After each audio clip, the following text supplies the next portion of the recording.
말씀 봉독하겠습니다.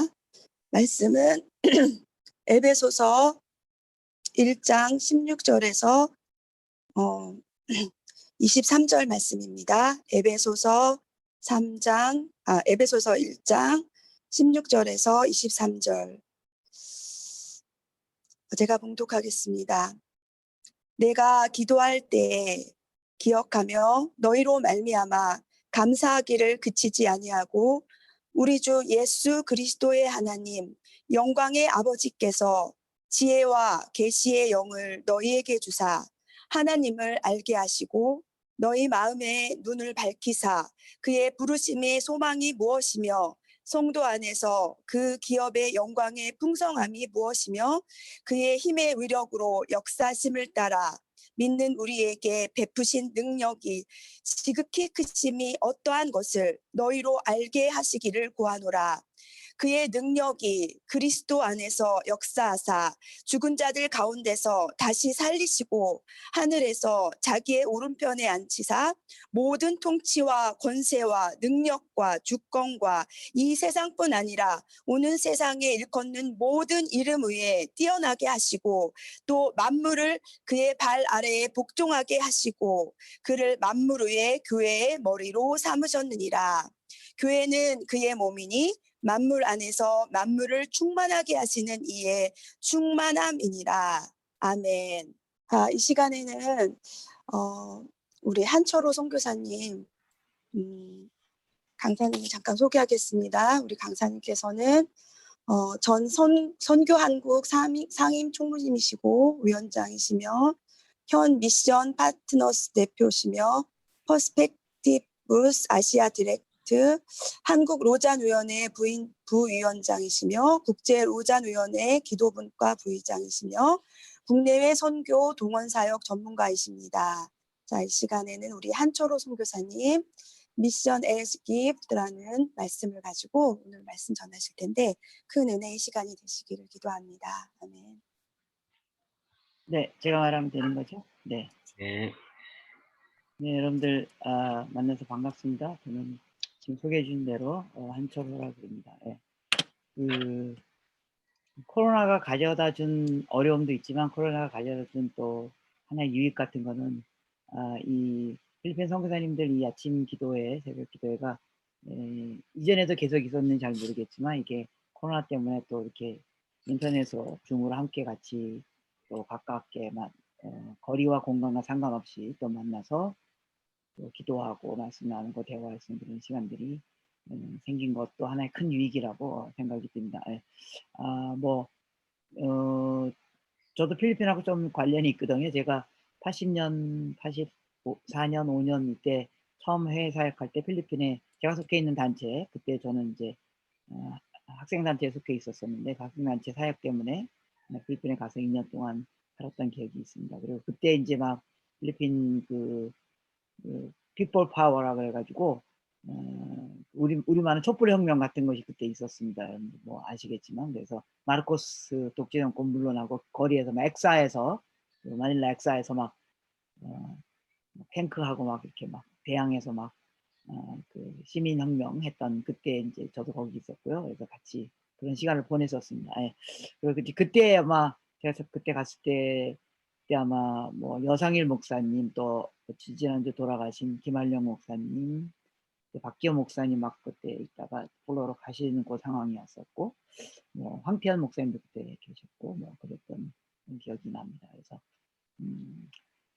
여러분들에게 특별히 굉장히 반갑고요. 또 이렇게 초대해 주셔서 김 목사님 초대해서 굉장히 감사합니다. 또 얼마 전에 코로나 처음 터지고 나서 고광태 선교사님하고 현지 상황 제가 인터뷰할 때 고광태 선교사님하고 같이 또 인터뷰했던 기억도 있습니다. 여러분들 너무 감사하고요.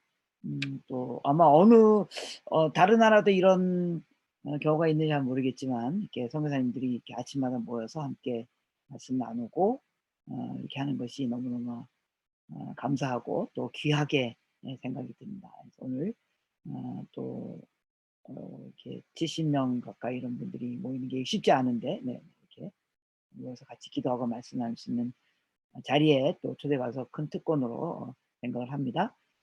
제가 말씀을 지금 이제 우리 사회자께서 읽어주신 그 말씀을 갖고 말씀을 좀 같이 나누도록 하겠습니다. 제가 PPT 잠깐 좀 띄우면서 얘기하겠습니다. 네.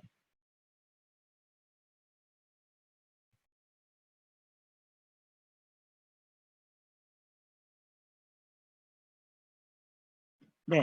그래서 오늘 읽었던 말씀은 이제 그 바울의 기도입니다. 그죠? 네, 아시는 것처럼 바울의 기도인데 그 에베소 교인을 위한 기도이기도 하고 자신의 그 삶에 대한 기도이기도 합니다. 그래서 10월 16절에 내가 너희를 위하여 기도하느라. 그래서 17절에 처음으로 첫 번째 무엇을 위해서 기도하냐면 지혜와 계시의 영이 너에게 주어져서 하나님을 알게 하고, 그래서 에베소 교인들이 하나님을 알아가는 일에 점점 나아갈 수 있도록 기도했습니다. 특별히 지혜와 계시의 영을 그들이 경험할 수 있도록. 그래서 지혜는 뭐 계시는 이제 하나님께로부터 오는 말씀을 통해서, 또 계시의 영, 성령을 통해서 하나님의 말씀을 통해서 하나님 점점 알아가고, 지혜는 또 이렇게 계시는 위에서부터 내려오는 거라면, 물론 지혜의 근본도 하나님이지만 지혜는 이제 옆으로 모아지는 그런 어떤 사람들의 경륜, 또 지식,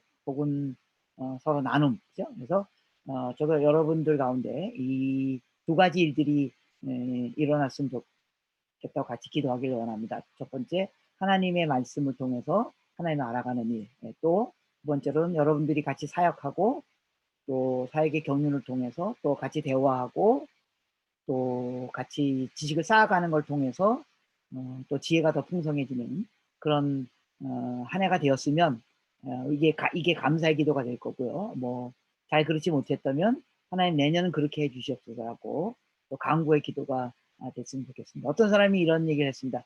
20대에는 그냥 멋모르고 일하고 30대 40대는 힘으로 일하고 50대는 관계로 일하고 60대는 지혜로 일한다고. 그래서 우리가 지혜의 풍성함도 우리에게 있었으면 좋겠고, 우리가 한 해를 뒤돌아봤을 때 하나님의 말씀의 영, 그리고 나의 삶의 지혜가 어떻게 더 풍성해져서 하나님을 좀 더 알아가게 됐는가, 또 알아가게 해달라고 그런 기도를 바울이 했던 기도 우리가 또 같이 했으면 좋겠습니다. 두 번째로 또 바울이 기도했던 것은 너의 마음의 눈을 밝히사, 그래서 마음의 눈이 밝아져서 그의 부르심의 소망이 무엇이고, 그리고 우리가 얻은 그 기업, 여기서 기업은 우리가 하는 어떤 사역, 이런 게 얘기하는 거죠. 그 사역, 어떤 우리가 얻게 된 일, 그렇게 표현할 수 있습니다. 그래서 우리 부르심의 소망, 우리가 성대서로 부르심의 소망이 무엇이고, 또 우리가 그 사역에 참석했을 때 얼마나 그 사역이 얼마나 그 영광스럽고 풍성한 일인지를 우리가 깨닫게 되고, 또 특별히 하나님이 그 가운데서 우리가 일할 때 하나님이 역사하셔서 우리에게 하나의 베푸신 능력의 크심이 어떠하신지를 너희가 알기 원하노라. 그래서 이 기도가 우리의 기도가 됐으면 좋겠고, 제가 여러분들 향한 기도가 되길 기대합니다. 첫 번째로 여러분들이 하루하루 하나님을 알아가는 일이 더 늘어났으면 좋겠습니다. 여러분들이 특별히 하나님의 말씀, 계시의 영을 통해서, 혹은 또 우리의 지혜, 뭐 책을 읽는다든지 사역을 통해서라든지, 혹은 경험을 통해서든지, 아니면 이런 동료 성도들과의 같이 나눔을 통해서 우리 지혜가 더 확장되어서 하나님을 알아가는 일, 또 우리의 눈이 밝아져서 우리가 성경서로 부르심의 소망, 이 부르심의 소망이 없어지면 우리가 일하는 게 너무 힘들잖아요. 그래서 하나님 나를 왜 부르셨는가, 그 소망이 무엇인지를 알고, 또 그 안에서 내가 풍성함, 그 내가 하는 사역의 그 풍성함, 근데 그 사역의 풍성함은 하나님의 힘으로, 하나님의 능력으로 역사하신 것이었고, 그걸 통해서 우리에게 베푸신 능력이 얼마나 큰지를 우리가 깨닫는. 이것은 단순히 사역의 성공과 실패 더 커지고 사역이 뭐 확장되고 올해와 같이 뭐 그것 때문에 사역이 별로 일어나지 않고 그런 사역의 양을 얘기하는 것이 아니라, 하나님이 우리에게 베푸신 그 능력의 지극히 크심이, 우리가 연약할수록 하나님의 능력이 더 크시다는 것을 우리가 또 누리는. 그래서 이번 코로나 상황에서 저희도 코로나 상황 때문에 모든 사역들이 문을 닫았는데, 한쪽이 문이 닫히니까 또 새로운 문을 여시는 그런 사역들을 저희가 경험했습니다. 아마 여러분도 그렇게 경험했을 겁니다. 그래서 그것이 바로 하나님의 위력과 능력의 기억이 크심이 상황과 상관없이 우리에게 나타나는 그런 일이 일어났으면 좋겠습니다. 특별히 제가 주목하고 보고 싶은 것은 너의 마음의 눈이 밝히사. 요새 이제 너희는 1차적으로 에베소 교인들이죠.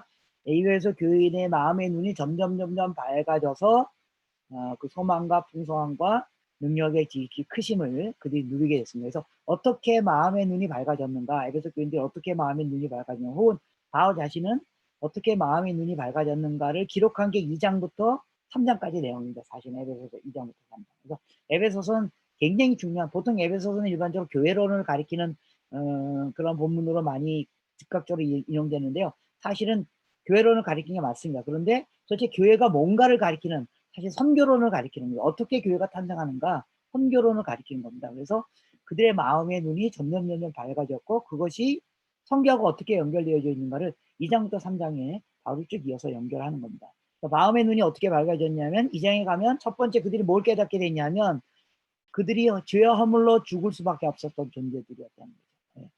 우리가 죄와 허물로 죽을 수밖에 없었던 존재들이었고, 다 본질상 진노의 자녀였는데, 하나님의 긍휼에 풍성하신 하나님의 사랑으로 말미암아 너희는 그의 은혜로 믿음으로 말미암아 구원을 얻었으니 이것이 너에게서 난 것이 아니라 하나님의 선물이라. 예, 그래서 그들이 처음 눈이 밝아진 게, 깨달은 게 뭐냐면, 원래 우리가 죄와 허물로 죽을 수밖에 없던 죄인이었다. 그래서 본질상 진노의 자녀였다. 그러나 하나님의 은혜로 말미암아, 하나님의 긍휼의 풍성함으로 말미암아, 하나님의 사랑으로 말미암아 우리가 구원을 받았다. 그래서 이것은 너에게서 난 것이 아니야. 그러니까 당시 유대인들은 구원이 어디에서 나왔다고 그랬습니까? 율법을 지키는 걸 통해서. 예. 그게 아니고 하나님의 선물이다. 예. 그래서 그들이 깨달은 게, 율법을 지킴으로 말미암아 구원을 얻게 됐고, 율법을 지킴으로 말미암아 하나님의 백성이 된다고 생각했는데, 그들이 눈이 밝아져서 깨닫게, 하나님의 지혜와 계시의 영을 통해서 그들이 눈이 밝아진 첫 번째 것이 바로, 구원은 하나님의 선물이다. 예. 우리의 노력이나 우리의 의가 아니고 하나님의 선물이야. 그래서 salvation as gift, 하나님의 주신 선물, 이걸 깨닫게 됐다는 거예요. 저 여러분 이걸 다 깨닫았다고 생각됩니다. 예, 그죠? 예, 그래서 우리가 죄의 허물 가운데 있을 때, 그래서 진노의 자녀였지만 하나님께서 은혜를 주사 하나님께서 우리에게 구원을 주신 것은, 내가 하나님을 믿게 된, 믿음을 갖게 된 것은 하나님의 선물이라는 겁니다. 예. 내가 원해서 예수 믿은 거 아니고, 예, 하나님께서 나를 택하시고 나에게 선물로 구원의 은혜를 주셨다. 이걸 에베소 교인들이 깨닫게 됐다는 겁니다. 이게 첫 번째 눈이 밝아진 겁니다. 예. 그 다음에 눈이 밝아진 것은 11절로 넘어가면서, 이 포인트가 아주 중요합니다. 그러므로 또 너희가 이제 두 번째로 그들의 눈이 밝아진 게 뭐냐면, 그때에 뭐예요? 육체로는 이방인이었으나, 그러니까 에베소 교회는 이방 교회였잖아요. 이방인들이었고, 그리스도 밖에 있는 자들이었고, 이스라엘 사람이 아니었고, 약속의 언약에 대해서는 외인이었고, 그때 약속의 언약은 이스라엘 백성들에게만 주어진 거잖아요. 이방인들에게는 약속의 언약에 대해서는 외인이었고, 그래서 세상에 소망이 없는 자였다는 거예요. 그리고 하나님도 없었던 자. 그랬는데 하나님께서 유대인들만 구원한 것이 아니라 이방인들에게도 구원을 허락하셔서, 예. 그래서 이제는 전에 멀리 있던 너희가, 여기서 멀리 있던 너희가란 말은 하나님부터 멀리 있던 이방인들을 말하는 겁니다. 에베소 교회에 있는 이방인들, 예. 들이 그리스도 예수 안에서 그리스도의 피로 가까워졌으니 이는 우리의 합병이다. 둘로 하나를 만들다. 여기서 둘이란 말은 뭘 말하냐? 이방인과 유대인을 하나로 만들다, 그런 뜻입니다. 예. 너희가 원래 원수였는데 이방인과 유대인들을 하나로 만드셨고, 또 먼데 있는 너희들, 먼데 있는 너희들이라는 말은 이방인들을 말하는 거죠. 또 뿐만 아니라 가까이 있는 자들, 즉 하나님께 이전에 가까이 있던 유대인들, 이방인들, 유대인들이 다 그리스도 안에서 하나가 되게 하셨다.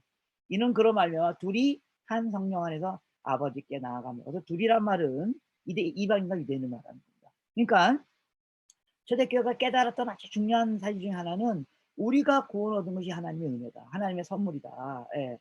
그런데 한 걸음 더 나가서, 하나님은 우리를 구원하는 것 정도가 아니라 우리와 이방인들을 다 구원하기를 원하고, 우리와 이방인이 하나가 되기를 원하는 것이다. 예.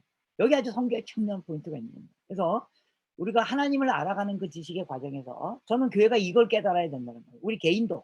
이건 선교사만 깨닫는 게 아니라 모든 하나님의 백성이, 첫 번째 우리가 죄 허물로 죽을 수밖에 없었던 죄인이었지만 하나님의 선물로 우리가 구원을 얻게 됐다.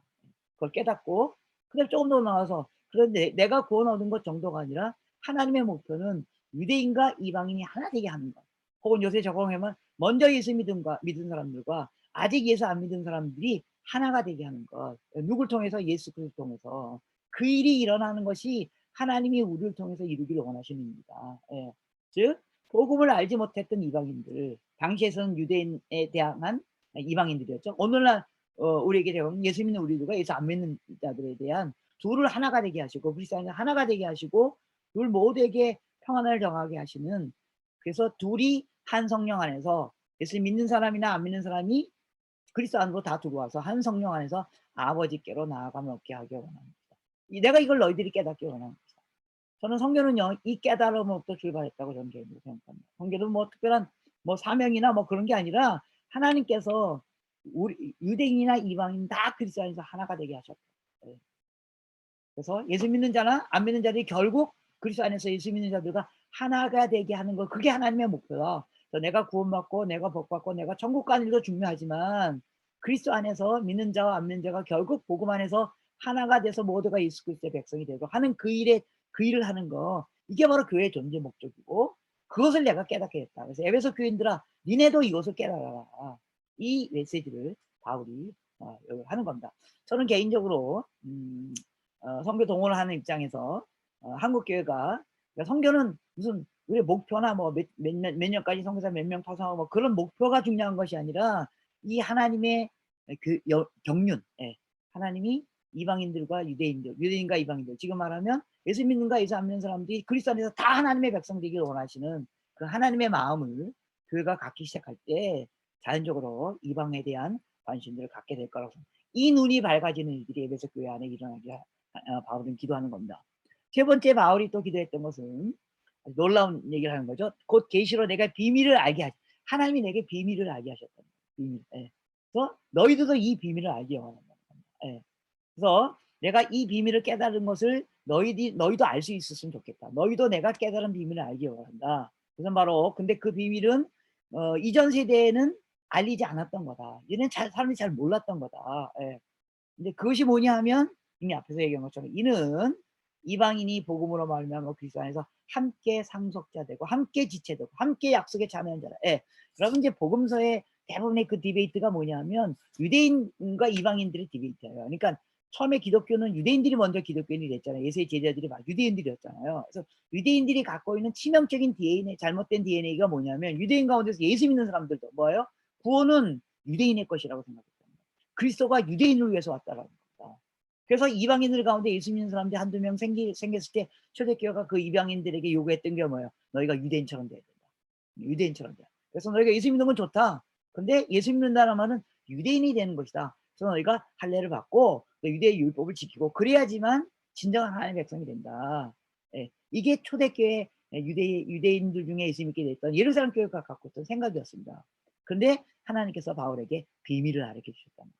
예. 그 비밀이 뭐냐면 이방인들이 복음을 말하며 그리스도가 함께 상속, 이스라엘 유대인만 하나님의 상속자가 아니라 이방인들도 함께 유대인만 하나님의 지체가 아니라 이방인도, 예, 또 유대인들만 하나님의 약속에 참여하는 자가 아니라 이방인도 하나님의 약속에 참여하는 자. 그래서 이방인들도 동일하게 하나님과 하나님의 동일한 백성이라는 것, 이 비밀을 내가 깨닫게 됐다. 예. 이거 초대교회 예루살렘 교회 잘 못 깨달았습니다. 예.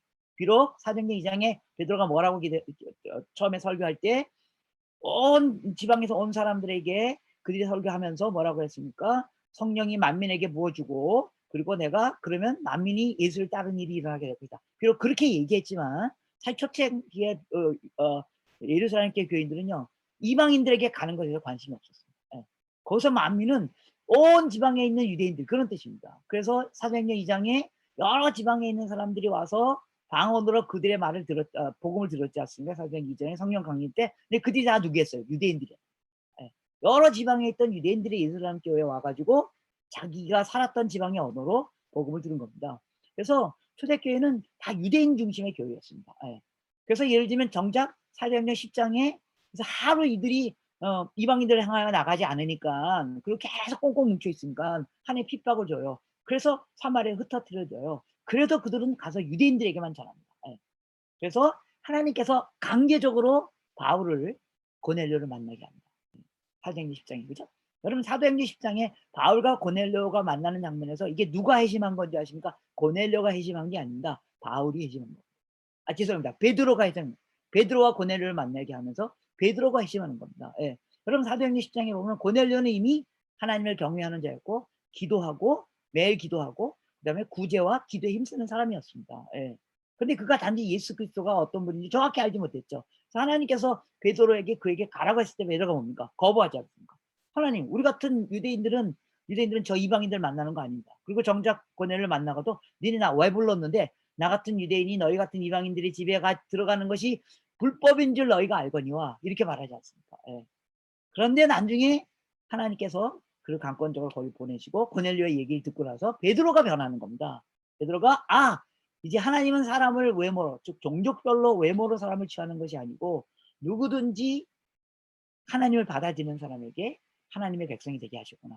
그래서 사실은 유대인 기독교인들이 이방인들도 하나님의 백성이 돼야 되고 하나님의 백성으로 하나님이 삼으셨다는 것을 깨닫는 게 굉장히 천천히 일어났어요.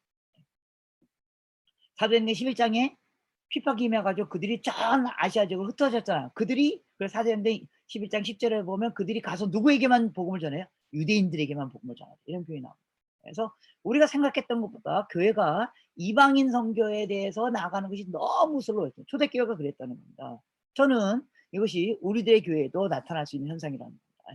우리 교회가 뭐 선교, 어느 교회든지 다 뭐 전도, 제자훈련, 선교가 교회 목표잖아요. 그렇게 바라요. 그러나 실제 선교에 참여하느냐? 그렇지 않을 수도 있다는 거. 특히 코로나 같은 상황에서 한국교회가 굉장히 한국교회 중심으로 시선을 돌리기 시작합니다. 우리가 살아남아요. 우리가 예배드려요. 우리 교회도 무너지는데 무슨 이방인, 이런 태도를 가질 수 있습니다. 하나님께서 에베소 교인들에게 혹은 바울 자신에게 깨닫게 했던 것은, 그 비밀은 하나님이 이방인들과 함께, 우리가 함께 예. 이 사실들을 우리가 깨닫고 그거 여러분들이 또 필리핀에 있는 교회들에게 이야기해 줘야 됩니다. 선교사들이, 랄프 윈터가 그런 얘기 하지 않습니까? 서구 선교사들의 가장 큰 12가지 정도의 실수가 있는데 그 중에 하나가 처치 플랜팅은 했는데 미션 플랜팅을 하지 않았다는 겁니다. 예. 본인들은 가서 미션을 해서 처치 플랜팅을 했는데 우리가 세운 교회가 미션 할 수 있는 교회로 만들지 않았다는 거죠. 예. 선교사 자신은 선교를 했지만 우리가 세운 교회들이 이런 비밀들을 깨닫는 일에는 소홀히 했다. 이게 서구선교의 그 여러 가지 뭡니까 시행착오 중에 하나다라고 얘기한 경우가 있습니다. 그래서 여러분들이 이 비밀들을 필리핀 교인들하고 같이 나누셔야 됩니다. 그래서 여러분들이 그들에게 선교하는 것 동시에 그들이 또 이방을 품는, 그래서 그들이 미션 플랜팅이 일어날 수 있도록 하는 일이 매우 중요합니다. 그래서 이 비밀을 바울이 깨닫게 됐다는 겁니다. 여러분, 회심과 소명이 동시에 일어나는 사람 바울입니다. 예. 대부분은 경우 회심이 일어나고 그다음에 소명을 경험하게 되잖아요. 근데 바울은 계속 뭐라고 얘기합니까? 이방인들에게 복음을 전하는 것이 없었다면 나는 하나님 나를 구원하지 않았을 것이다. 그래서 이 비밀을 베드로가 깨닫게 됐다. 죄송합니다. 바울이 깨닫게 됐다는 겁니다. 너희들도 이 비밀을 깨달아야 된다라고 한 것이 그의 눈이 점점 밝아진 것을 말하는 겁니다. 그러면서 그가 놀라운 얘기를 합니다. 7절에 이 복음을 위하여 그의 능력이 역사하신 대로 내게 주시는 하나님의 은혜의 선물을 따라 내가 이끈이 되었노라. 모든 성도들의 지극히 작은 자보다 더 작은 나에게 이 은혜를 주신 것은 측량할 수 없는 그리스도의 풍성을 이방에게 전하고, 그래서 이 은혜라는 말은 뭐예요? 내가 이방인들에게 복음을 전한 일에 참여하게 된 은혜다 그랬습니다. 네. 그러니까 그래서 내가 선교에 참여하게 된 게 mission as gift, 은혜라는 겁니다. 하나님의 선물이라는 겁니다. 소명이 아니고 나의 뭐 과업이 아니고 과업이나 사명 이전에 하나님이 내게 주신 선물이라는 겁니다. 혹시 기억나십니까? 앞부분에 뭡니까? 여기서 내가 구원을 얻은 것이 하나님의 선물이다. 예. 바울은 내가 구원을 얻은 것도 하나님의 선물이지만 내가 선교에 참여하게 된 것도 하나님의 선물이라고. 예. 여러분, 우리가 많은 경우 여러분 여러분 구원 얻은 것이 하나님의 선물로 생각하십니까? 그럼 다 그렇다고 생각합니다. 그럼 선교는, 내가 선교한 것은 그건 사명입니다. 부르심입니다. 라고 맞습니다. 그러나 바울은 부르심 이전에 하나님의 선물이었다는 거예요. 여러분들은 선교를 뭐로 생각하고 계십니까? 여러분 지금 선교에 참여하고 있는데 그게 하나님의 선물이라고 생각하십니까? 예. 제가 어느 순간 이걸 깨닫게 됐습니다. 예. 처음에는 제가 열정으로, 그죠? 나의 헌신으로, 혹은 뭐 저는 젊은이들 선교에 동원하는 일에 많이, 아까 선교한국 일을 많이 했지 않습니까? 그래서 어떻게 하든지 제가 처음에 헌신한 것은 젊은이들이었습니다. 예. 그래서 제가 선교지에 가서 사역하라고 할 때도 거기 가는 젊은이들, 젊은이들, 그 각 나라에 있는 젊은이들 돕기 위해서, 그래서 내가 why not? 젊은이들, 그래서 젊은이에 헌신했습니다. 다시 한국으로 돌아와서 또 선교 한국 일을 참여하라는 것도 그 젊은이들, 젊은이들이 나의 그 그 헌신이었기 때문에요. 예. 그런데 제가 그 일에 참여한 것이 나중에 하나님의 은혜였다는 거. 특별히 타문화권 사역에 참여하게 된 것이 하나님의 은혜였다는 겁니다. 예. 그래서 두 가지 단어를 제가 여러 번 같이 나누거든요. Salvation as gift. 예. 주님이 내게 구원을 주신 것이 은혜입니다. 예. 동시에 주님이 내가 이방에게 복음을 전하게 한 것이 내게 은혜라고요. 내가 헌신한 거 이전에 내가 헌신한 것이 아니라 헌신한 거 이전에 하나님 내게 주신 은혜임을 여러분의 여러분의 사역을 뒤돌아봤을 때 그것이 은혜임을 경험하는 일이 일어났으면 좋겠습니다. 예. 그럼 현장에서 생각하는 거 너무너무 힘들고 어렵고 아무리 뭐 그래도 현장에 있는 선교사들이 제일 어려운 겁니다. 뭐 제일 어렵습니다. 예. 그런 상황에도 뭐 이러지도 못하고 저러지도 못하고 압니다. 예. 여러분들이 힘들고 어렵고 때로는 마음에 어려움이 있고 또 있지만 그러나 구원이 내게 은혜인 것처럼 내가 이 선교에 참여하게 된 것이 하나님의 은혜임을. 그래서 바울은 만일 이 이방인들에게 복음을 전하는 일이 없었다면 나의 구원은 아무 의미가 없었을 것이다라고 고백했던 그 고백이 저와 여러분들의 고백이 되기를 원합니다. 그래서 힘들지만 우리가 구원의 그 즐거움을 누리듯이 선교에 참여하는 그 즐거움을 저와 여러분들이 같이 누렸으면 좋겠습니다. 그래서 바울이 뭐라고 기도하냐면 그래서 결국 이 마지막 부분에 그러므로 우리가 그 안에서 그의 믿음으로 말미암아 담대함과 확신을 가지고 하나님께 나아감을 얻으냐. 그러므로 너희가 너에게 권하니 너희를 위한 나의 여러 가지 환난에 대해 낙심하지 말라. 그래서 너희의 영광이니라. 예. 우리가 복음을 전하는 가운데 선교지에 있으면서 여러 가지 환난과 낙심되는 일들이 있지만 내가 복음을 전하게 된 것은 내가 특히 타문화권의 복음을 전하게 된 것은 하나님의 선물임을 더 여러분들이 깨닫는 그런 선교사들이 될 수 있다면 우리가 더 의미 있고 영광스러운 사역을 하게 될 것입니다. 우리 존 파이퍼 목사님이 얘기한 것처럼 우리의 목표는 선교가 아닙니다. 우리의 목표는 하나님이 우리에게 예배를 받으십니다. 그리고 누구에게 예배를 받으신다고요? 모든 민족과 족속과 열방 가운데 예배를 받으시는. 그래서 우리의 선교를 통해서 하나님이 우리에게 예배 받으시는 일들. 그래서 이 선교 사역이 나에게 단순히 사역과 과업이나 완수의 사명보다도 더 큰 하나님의 선물이었다. 그것 때문에 하나님께 감사하고 즐거워하고 기뻐하는 저와 여러분 되기를 축원합니다. 기도하겠습니다. 하나님 아버지, 구원이 선물인 것처럼 그리고 그것 때문에 너무 감사하고 우리가 하나님 앞에 기쁨으로 영광으로 나가게 된 것처럼 하나님 우리가 이방인들에게 복음을 전하는 우리에게 주어진 이 일이 나의 과업이기 이전에 나의 사명이기 이전에 내게 주어진 업무이기 이전에 하나님이 내게 주신 선물임을 우리가 깨달을 수 있도록 축복하여 주시옵소서. 그래서 그 선물을 받은 자들로서 우리가 즐거워하며 기뻐하며 또 하나님께 찬양과 영광을 돌리는 자리에 나갈 수 있도록 축복하여 주시옵소서. 흥묘지 있는 것들이 특별히 고난한 상황에서 여러 가지 낙심되는 일들이 있고 고난되는 일들이 있지만 그러나 이 일에 참여하는 것이 하나님의 선물임을 우리가 기억하며 우리가 즐거움과 기쁨과 인내로 그리고 고난을 통해서 오히려 더 영광스러운 자리에 들어가는 저희들 될 수 있도록 축복하여 주시옵소서. 그 눈이 밝아지는 그리고 한국교회가 이 눈이 밝아져서 또 우리가 섬기는 현지 교회들이 이 눈이 밝아져서 그들이 구원 얻는 것뿐만 아니라 이방인들까지도 하나님의 백성이며 또 우리가 선교가 선물인 것을 깨닫는 이 놀라운 눈이 밝아져서 깨달아져서 하나님께 영광을 돌리는 그들이 일어날수록 축복하여 주시옵소서. 아멘. 예수님으로 간절히 빌며 기도드리옵나이다. 아멘.